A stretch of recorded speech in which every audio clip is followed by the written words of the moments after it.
India hitting back strongly at China. A statement has been issued by the Ministry of External Affairs. Now remember, yesterday it was Bhutan that came out and called China's bluff when it came to entering their territory and trying to construct a road. Now this is what MEA has to say. They have gone on to say that the facts of the matter are as follows. On 16th of June, a PLA construction party entered the Doklam area and attempted to construct a road.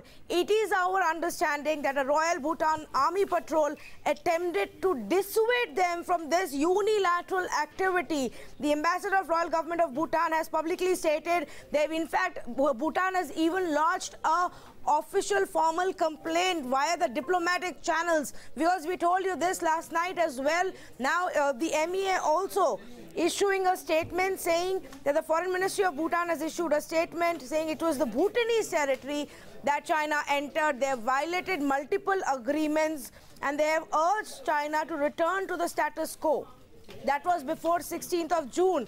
So for China to cry foul about India pushing them back and India trying to enter a third-party territory, here is the reality. First exposed by Bhutan, now also validated by our government. India also hitting back at China, making it very, very clear that what has happened here is this is Bhutanese territory. This is Bhutanese territory where China has made the incursions. I'm going to read out the next point now. In keeping with their tradition of maintaining close consultation on matters of mutual interest, Bhutan and India have been in continuous contact through the unfolding of these developments. Point number 4, then MEA says, in coordination with Bhutan, Indian personnel who were present in the general Dokla area, not in Doklam specifically, approached the Chinese construction party, urged them to desist from changing the status quo.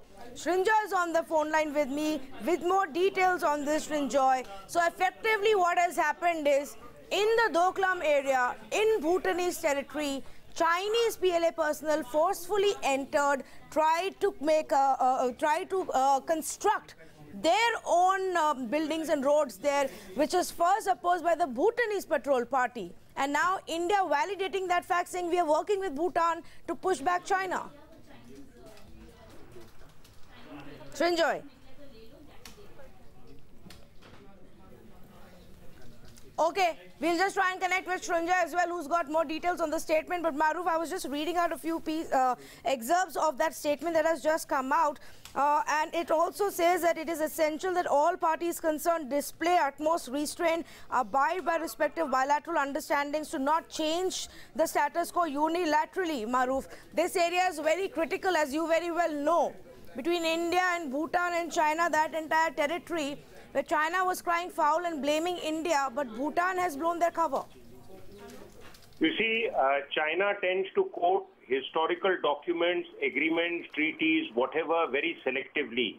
And the world tends to listen to them because China right now seems to enjoy a lot of global attention as a potential rival to the United States. But on a more specific note, India-China relations, please understand that China has a history of tradition whereby they try and slice into other people's territory and they eyeball you and expect you to keep quiet.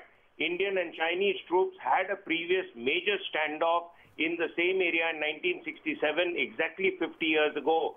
And China has been trying to inch forward again in and around Nathula and across Bhutanese territory by trying to acquire ground so that they can build better communication links and roads there.